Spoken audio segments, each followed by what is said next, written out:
Hi, I'm Kurt Mitchell, and welcome to the Essential Van Halen. This is part two of the Van Halen guitar method. Um, there's a couple things I want to tell you. Number one, work these riffs up to speed. Don't start out trying to fly because you won't be able to do it. Two, if you want to sound like Eddie Van Halen, you have to play like Eddie Van Halen. It doesn't matter what kind of gear you're using. If he picked up your guitar and your amplifier, he'd sound just like Eddie Van Halen. So if you want to sound like him, you have to play like him. But I will show you the gear we're using so that you have a reference so as to what to start from. Um, the other thing is we're going to give you an A or open fifth string. We're tuned down a half a step throughout the whole tape.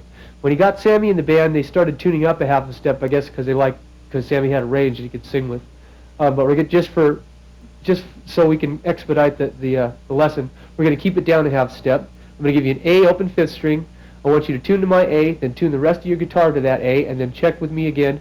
Or if you have a tuner, go ahead and tune down half a step, and we should be together. Okay? So let's get on with it.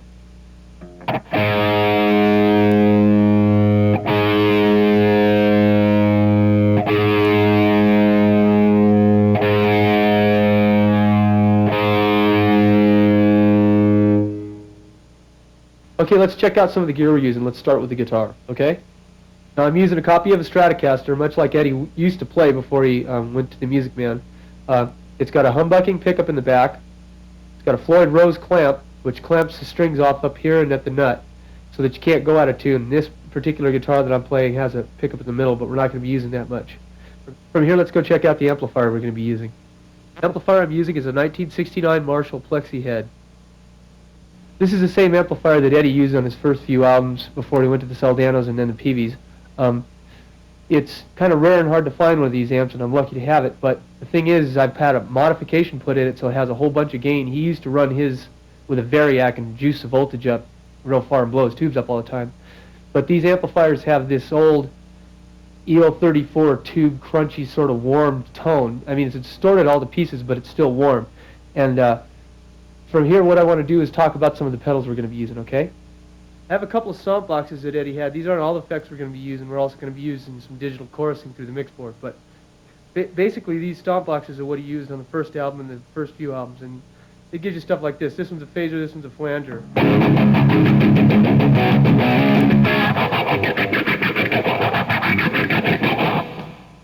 That's about what we're using on this particular lesson. You're going to find in your book a diagram of the equipment a little more in detail. And you're also going to find some scales, the most common ones that Eddie used, and then still uses, and some chords, some of the more common chords that he plays with, so that you can have some visual patterns to play from and play spontaneously from. So let's get on with it. Here's riff number one.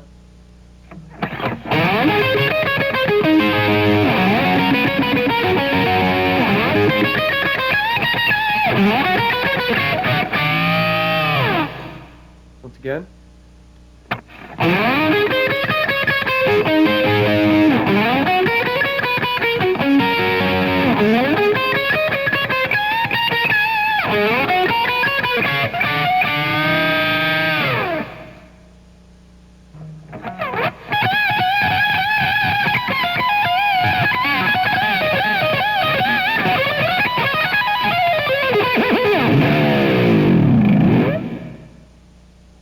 Once again.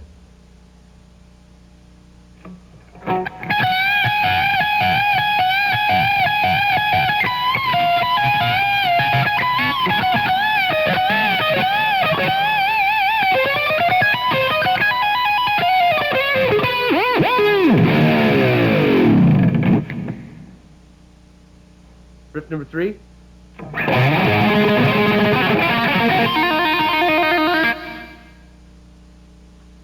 One more time.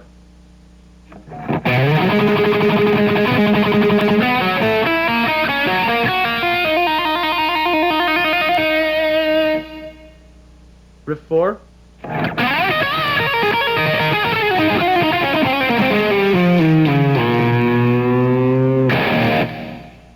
Once again.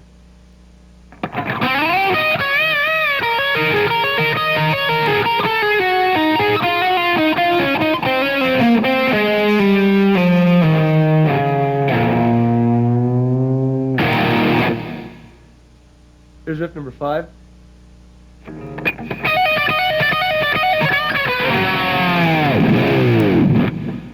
Once again.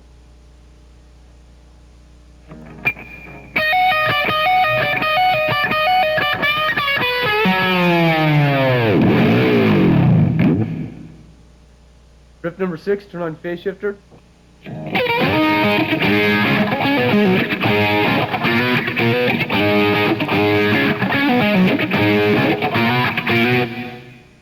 Once again.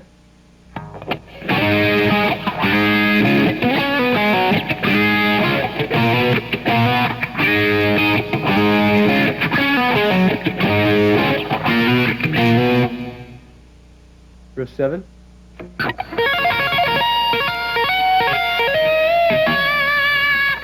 One more time.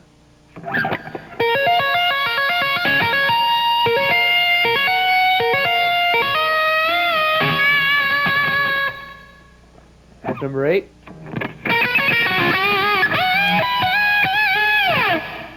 Once again.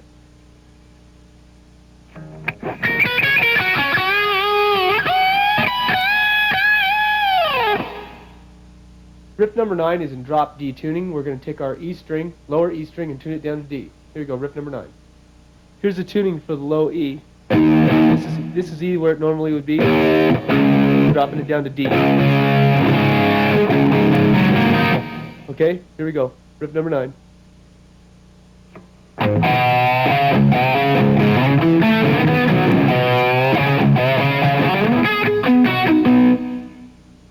Once again.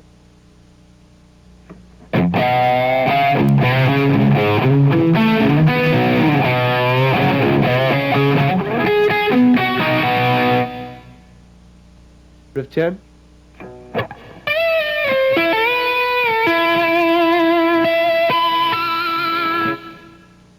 One more time.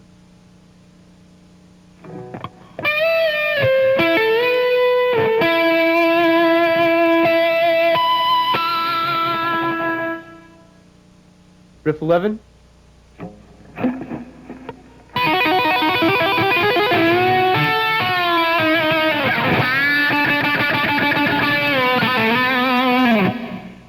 Once again.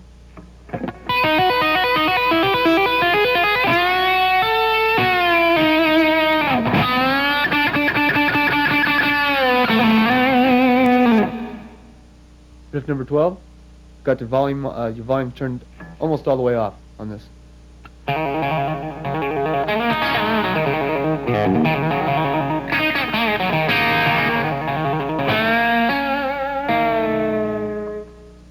Once again.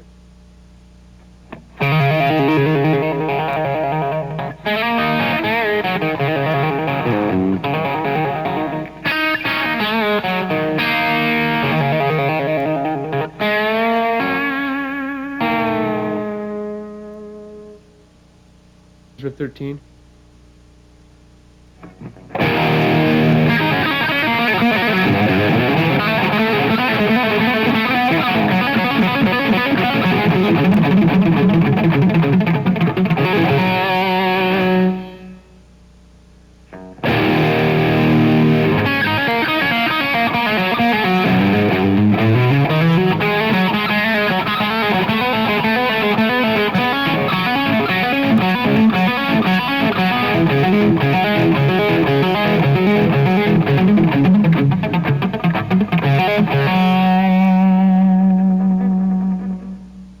Riff 14A.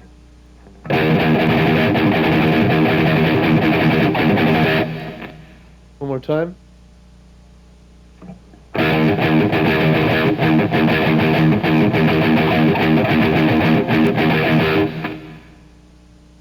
Riff 14B.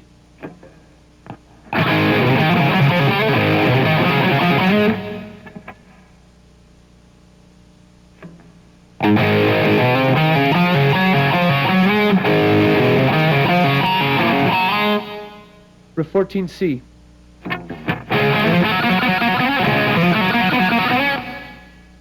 Once again.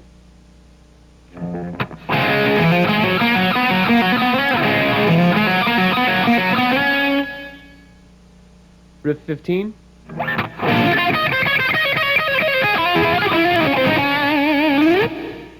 Once again.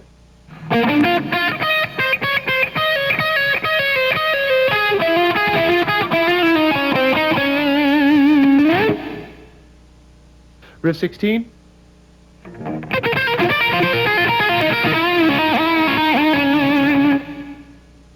Once again.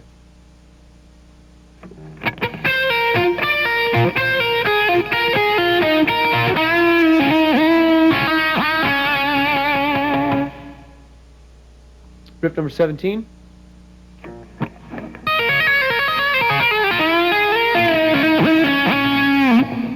Once again.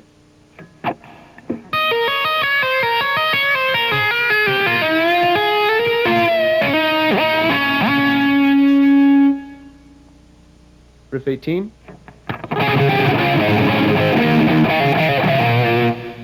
Once again.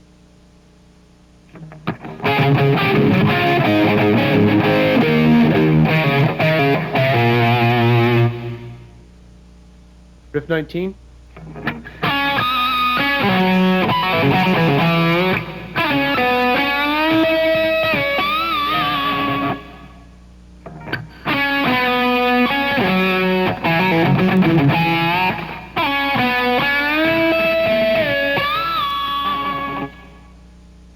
Riff 20.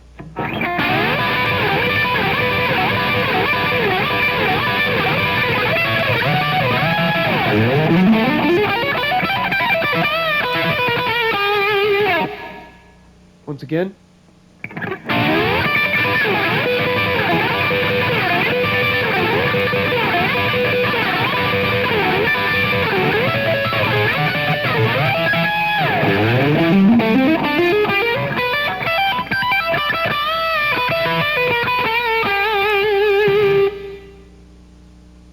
Riff 21.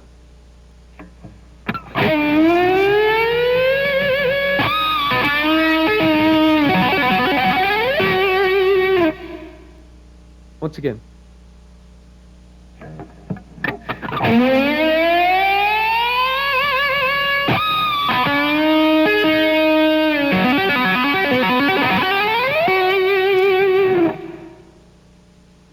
These riffs are kind of difficult, I know. If you keep working on them, what you do is you work them up slowly. Take them bit by bit, work them up slowly, and put them together, and they'll come to you. Right now we're going to go to riff number 22, and I've turned the reverb off and turned a lot of the chorusing on to get this sound. So if you have some delay or reverb on your amp, turn it off, dry it up, and it sounds like this.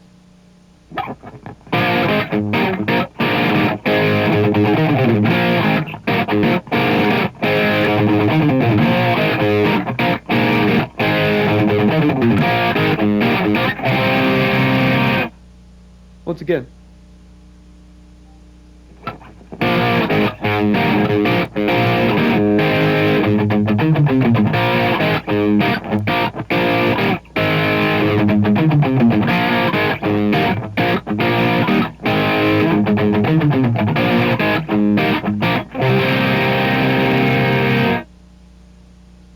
Riff 23.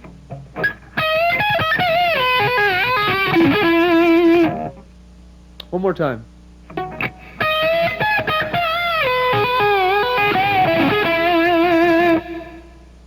Riff number 24.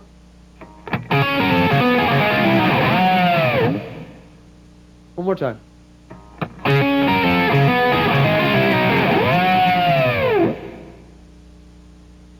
Riff number 25.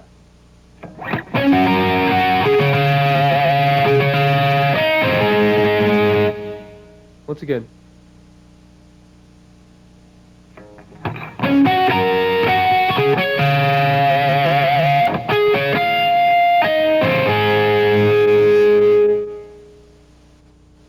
Riff 26.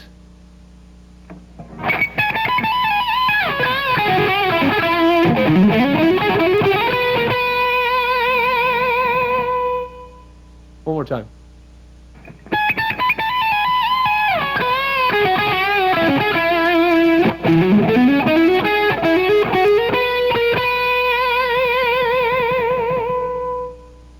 Riff 27. One more time.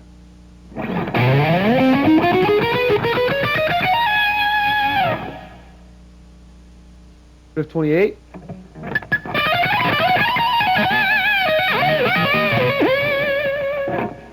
One more time.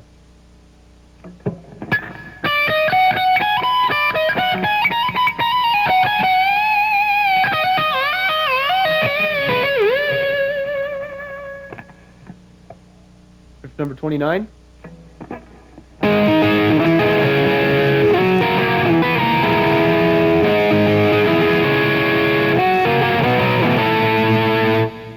Once again.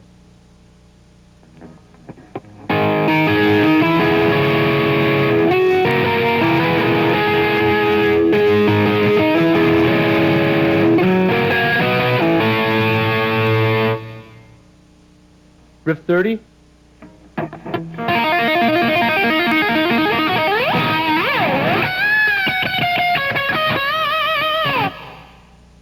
Once again.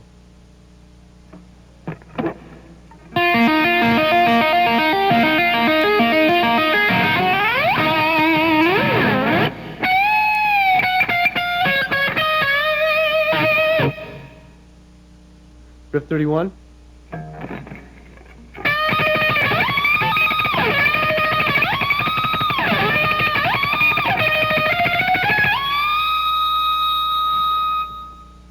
Once again.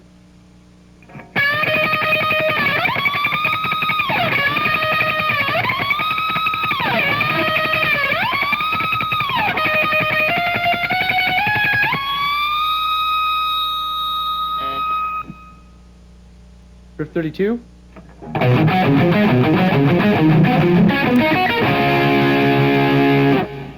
One more time.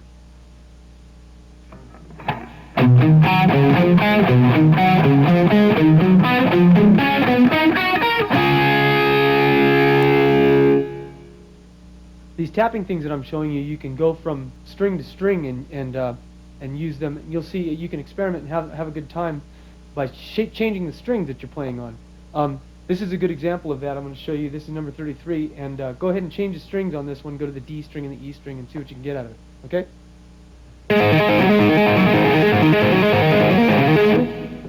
Once again.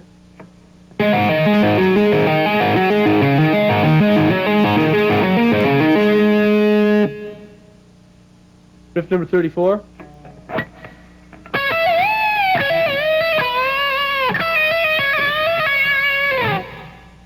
One more time.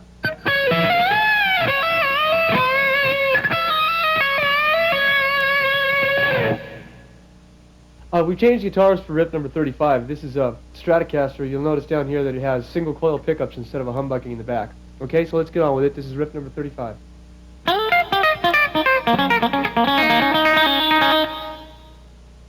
Once again.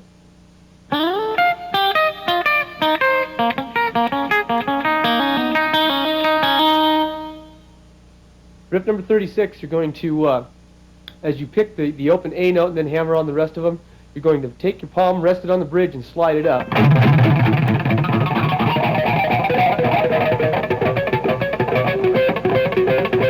You don't want to push too hard or it's going to end up sounding dead. It'll push up against the pickup. But you don't want to push too lightly or you won't hear the effect, and it's going to make harmonics as you slide down. Okay, this is riff number 36.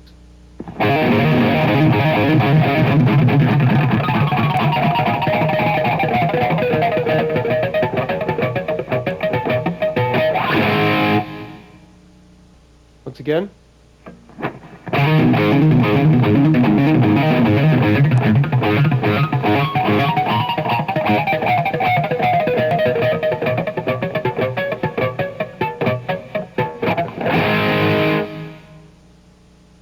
Riff number 37, we're going to use our volume knob and fade in. Here we go.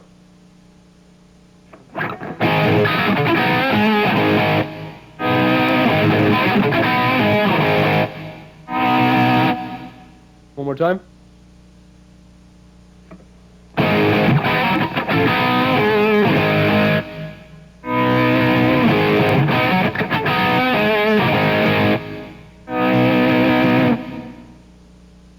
Here's riff 38.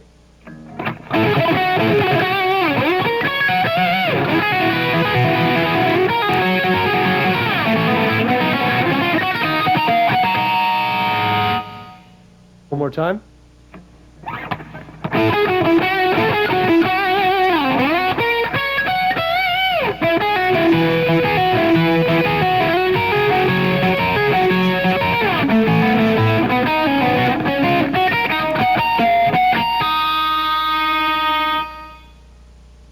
Riff 39.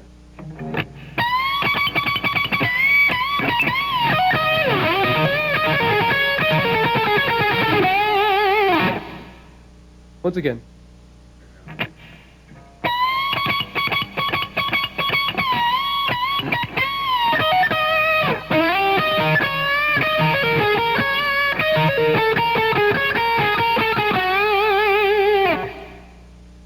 Riff 40. Turn your phase shifter on.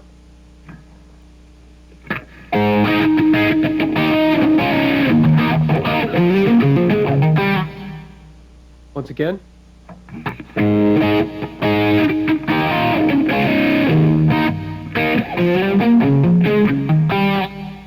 Riff number 41 is done on acoustic guitar originally. We're going to do it on our electric. That sounds pretty cool this way. Here we go, 41.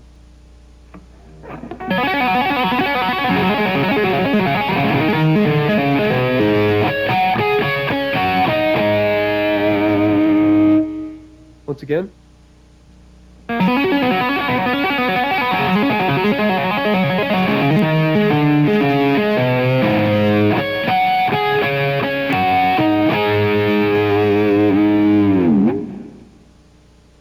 Riff 42.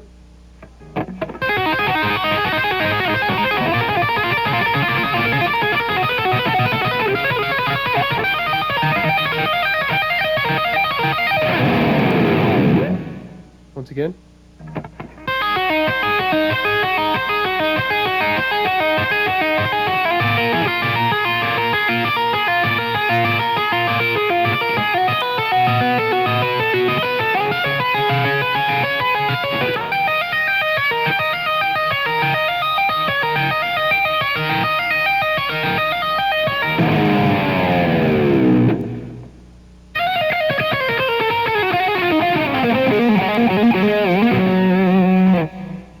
Once again.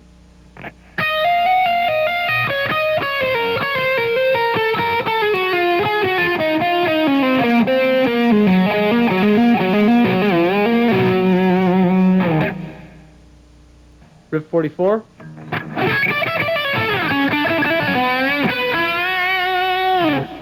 Once again.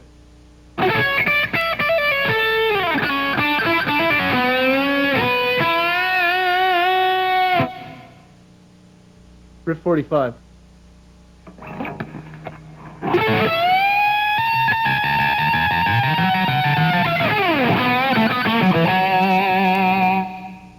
Once again.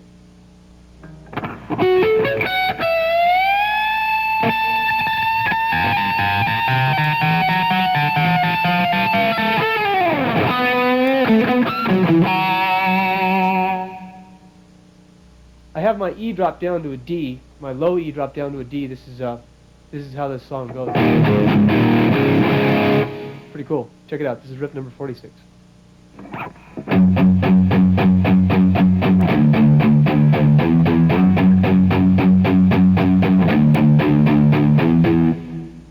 Once again.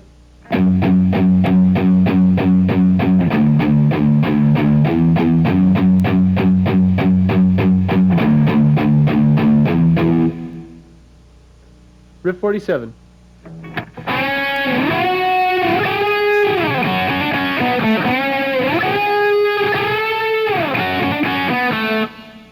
One more time.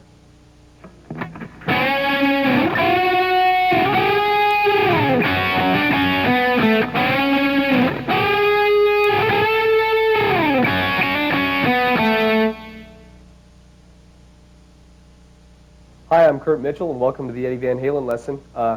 Before we get started, I want to tell you about the gear that we're going to be using to get this sound. It's the first record sound, I believe, was his best sound he ever got. I love that sound. It's huge, and it's kind of hard to duplicate.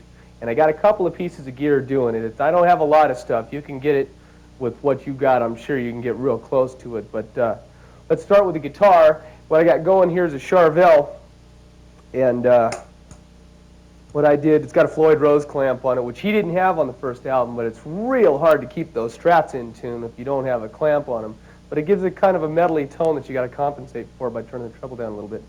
I tore all the guts out of it, okay, because I And it had EMGs in it, and I love EMGs, but I couldn't get the sound with EMGs, so I tore all the guts out of this guitar and put one pickup in it. I took the front two pickups out. I replaced the rear pickup with the Marzio double whammy. These two knobs aren't hooked up. This volume knob is the only thing that's working. And the thing is I got this switch hooked up to where, since there's no other pickups in it, it only works in the down position. That gives you that Van Halen.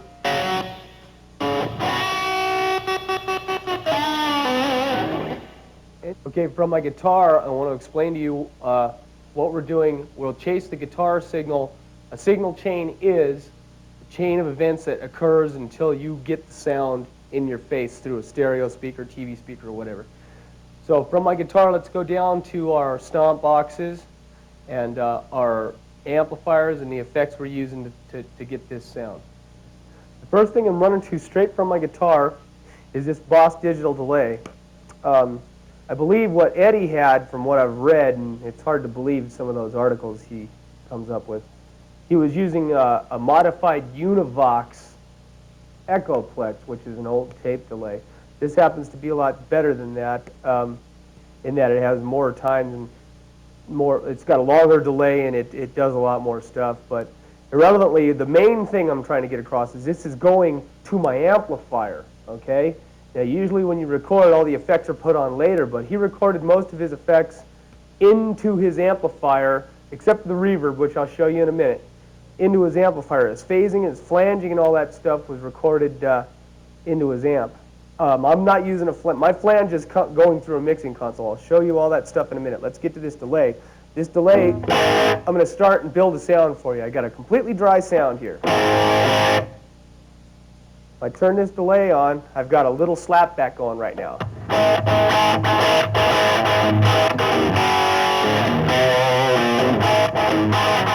It's got that. It's not quite as clean as a delay if you were to put it through the mixing console and through the microphone and all that and record it.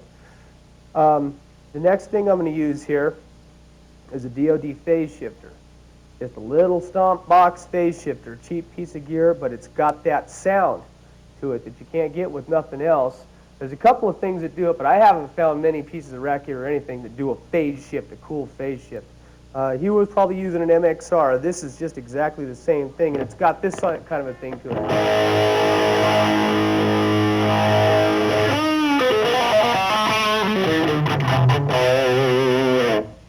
He uses that on all of his solos. Virtually all of the solos on the first record, he uses that phase shifter. If we continue on over, this piece of gear is definitely something he wasn't using in the earlier days, but it's something that I'm using to transmit MIDI signals to my rack gear, which we'll get to in a minute. It's a MIDI mitigator, and all it does is transmit MIDI signals and change the rack gear in the effects rack, and this is kind of like the stuff he's using now. From here, I want to go up and continue on and show you what I'm doing to get the sound out of the Marshall.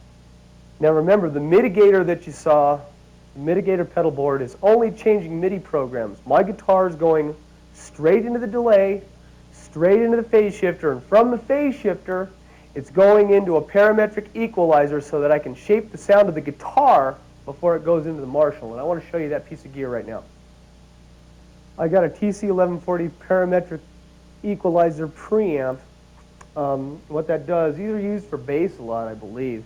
I just happened to stumble on the machine, and I really love it because I can shape, like I said, I run my guitar into it, and I can almost have any guitar I want by changing the parameters on this machine. It's got input gain and stuff. What I'm actually doing with the particular guitar that I'm playing, I have to take out some low end because this Marshall I'm playing, I'll show you in a minute, it's a Bassman head, and I had to take all the low end off of it. So I had to take more low end out, up around, 100 hertz and about 1 octave worth. This function here is set at 0, so it's not doing anything. Over here, I added about 10 dB of boost on at about an octave on, like, I don't know, 100, what is that? That's around 1K or 15K, which is 1,500 hertz. So I got some upper mids going into the amplifier, like I said, and the highs I'm not doing anything with at all. So all I'm really doing is adding like 1500 hertz and taking away, oh, what did I say, about 100 hertz, a lot of that woofy low end. From here, I'm going over the Marshall, so let's take a look at what we're doing with the Marshall. I'm using a 1975 Marshall 100-watt bass head, okay? And I don't know if Eddie was using a bass head or not. I seriously doubt it. I read somewhere that he was using some head that he bought down in L.A., who knows. This head has a lot of low end. I've had a modification done to this head whereby I have a double master volume. In other words, not only when I turn the amp up am I choking off the preamp stage, but I'm also choking off the post or the output stage. And so this has a double master volume, and it allows me to get quite a bit of gain from this amp without murdering it, which Eddie does. He runs his on 10. He uses a Variac voltage amplifier, so he runs 140 or 50 volts. And he has to have so many modifications done to it just to get it to do that, that he blows them up all the time. And you can get almost exactly that sound. I'll show you. You can get almost exactly that sound without murdering your amp. This amp will run for me forever. I'll blow tubes maybe 2 or 3 times every couple of years. You know what I'm saying? He blows tubes all the time. He blows transformers and everything. Let's take a look at what we're doing down here. My presence knob, because I've had this amp modified, is now my master volume, okay? I've got it jacked up a little bit. It doesn't have to be all that ridiculously loud because it's master volumed. I got a speaker cabinet in the other room that's mic'd up, so it can be any volume I want it to, but it doesn't have to be that loud. And this amp kind of sounds good, not that loud. My bass is on 0 because it's a bass head and it has a woofy sort of a tone. You'll notice I was taking out some low end from my parametric EQ. My mids are cranked all the way on 10. Trebles cranked all the way on 10. My first volume is up on about 7, close to 8. My second volume is up on the same thing. Now, these are gain knobs in the configuration that this amp has been put into. I'm running out of the parametric EQ that we just saw into channel number 2, okay, because it has a bassier, it has a warmer sound to it, okay. This channel has a treblier sound. Then I'm bridging it, okay. I'm taking it out of here because all this does is put these together when you plug in right here and running it back over to 1. So I got both my volumes running as gain knobs. My presence knob is in the back of the amp and it's up on 10. From here, let's take a look at our speaker miking system, and then we'll take a look at our rack effects, reverbs, and stuff like that, and see what we're doing with the microphone. Now I have a cabinet just like this one, a 4x12 cabinet loaded with Celestians over in the amp room. And just for purposes of showing you what I'm doing, I'm going to show you with the one we got out here in the room, what we're doing with the mic. I got an SM58, a Shure Beta 58, which is a higher quality SM58. A 57 sounds almost identical to a 58. I got it tilted off axis. You'll notice here's the center of the cone. I got it tilted off axis so that it's aimed towards the center, not the very center, but this inner part of the cone, but right on the amplifier. See, it's almost touching. And that's how we're getting our crunchy sound. In here just seems to be too buzzy, and any further away you can't get any high end. You can experiment with microphones if you happen to be doing recording of your own to get the sound that you enjoy. This has actually got a lot to do with this sound. The microphone's running into a mixing console, and it's a 16-channel board. We don't really need to look at that right now because it's got a lot to do with its sound, but it doesn't. You know what I'm saying? If you're getting this sound out of an amp in your bedroom, then you need to just deal with the effects going into the amp. From the microphone, I'm sending a couple of effects sends. We got a TC Electronics 2290. For the first record sounds, I'm really going to be using this just for flanging and maybe a little bit of delay. This will do a whole bunch of stuff that we're not going to be using it for. And don't get intimidated by this rack. I'm only using a couple of pieces of gear in this rack for these sounds. Like I said, we're going to use a TC for flanging. From there, let's go down and look at what we're using for reverb. Okay, here's our sound so far. If you'll recall, we have the delay. Well, this is dry. Here's with the delay when we need it. And there's the phase shifter. From there, I want to show you, especially on the first album, there was a lot of reverb sound. That's what makes it sound so big. I'm using an SDR 1000, an Ibanez unit, and watch when I lift the bypass knob off of this.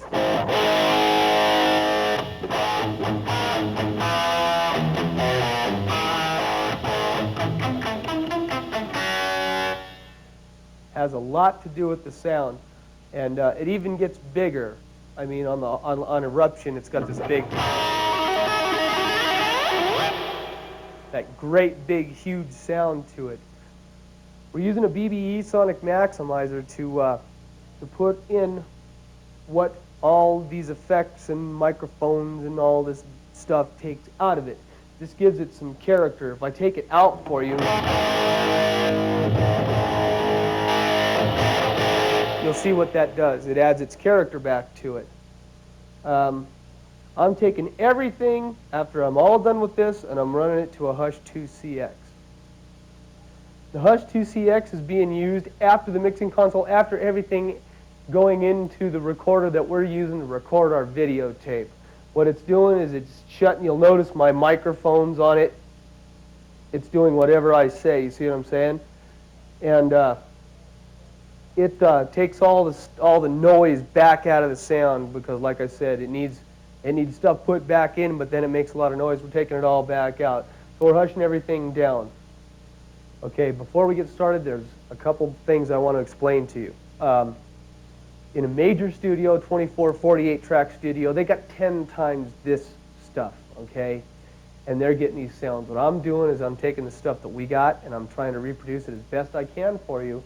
And know that you'll never get it precise. It's never going to be exact. I'm sure that Eddie can't even play it the same way he did when he played it back then. That's 11 years ago. But it's still the best stuff in the world.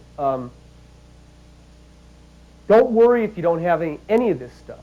You take your guitar, you take your amplifier, if you don't have an amplifier, you take whatever it is that you have to work with and learn the notes. Get the stuff under your hands because it's pretty exact. You just get the stuff under your hands and keep whacking away at it. You can build your own style. You can make yourself who you want to be. I really enjoy copying this particular tape and album because it's my favorite. It's how I learned how to play the guitar, you know. And don't worry about all this gear. It's intimidating looking. I know. I remember when I was never around any of it. I just wished I had it all. They're just tools to help me get the sounds for you so you can hear kind of what they're doing. They're doing almost the same kind of thing on these sounds. It sounds very close. You'll see when we get rolling in the tape. Don't worry about it if you don't have it. Get the notes in your hands. If you really do enjoy the sounds and you want to do them, this is kind of how they're doing it.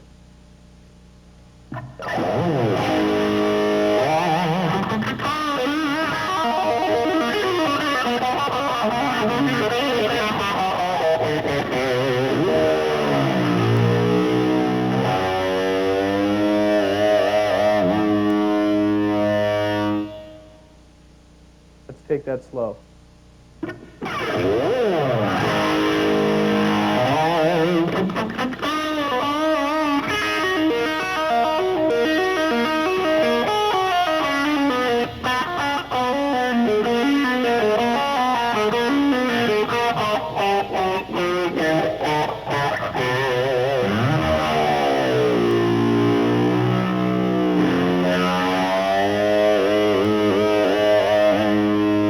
Now notice, I want you to notice something, that he takes those two notes and he pulls them off with his fingers. He's not picking them because he's got his whammy bar in his hand.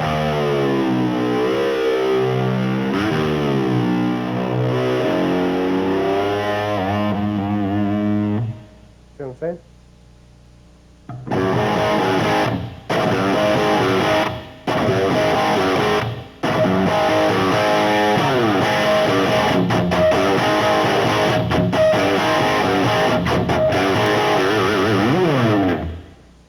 One more time.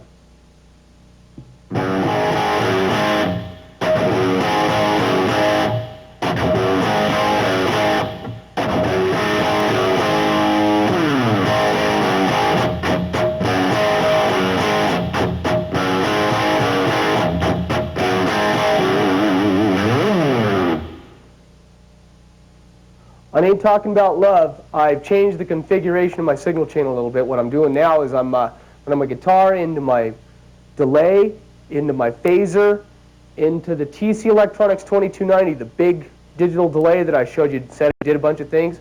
Then I have a quadraverb, an Elisa's quadraverb running into like channel 4, and when I need it, what I do is it gets continually sweeping a flange, and when I need it, I put it in, or it goes up in the sweep. And I'm running the 2290 into my head now, and it's not running through the mixing board. See, the thing is, you can tell when he's running his effects through a mixer when it's being done on mixed down or when it's going through his amp, because like the delay won't sound real crystal clear. Like if you listen to this delay, it's not quite the same as if it were digital. It would reproduce the sound exactly, and you hear it fade away kind of, and it's not as distorted. And it gives it that sound. You can tell when it's being done. Okay, let me show you. I'm going to get the camera here on the 2290 and let you watch when I step on the button how the flange comes in and out. Okay. Now, if you watch, here's the 2290, right, and here's the quadraverb right here. And if you watch the lights on both of them, I don't know if you can see the lights. Hold on a second. We'll get the lights in there. If you can watch the lights on both of them, when the flange, you can even hear the noise of the flange. Okay, so it's like this.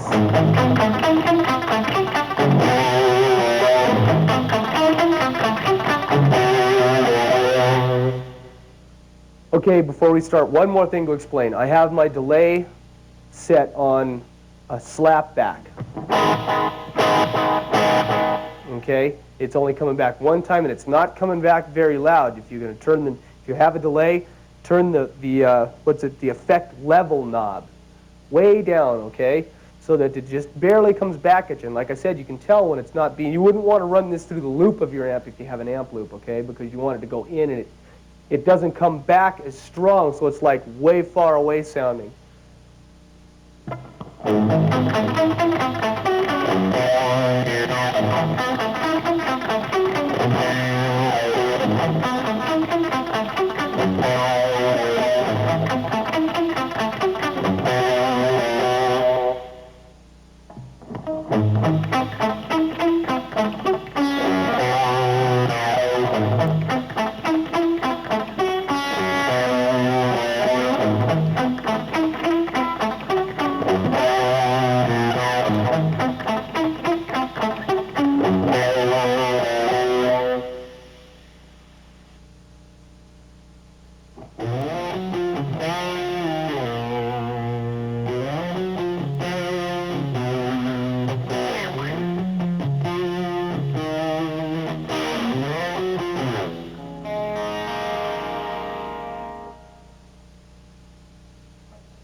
That's about it for this lesson. Remember to work these things up slowly, because if you don't, you're going to end up injuring your hand. Start slow, work them up to speed. At the end of the lesson, there's some tracks, Van Halen style tracks for you to practice with, to hone your own style. Take these riffs, get them in your hands, and then use them to incorporate them into your own style instead of just copying Eddie over and over again. I hope you enjoyed it, because we sure enjoyed making it, and until next time, I'll see you later.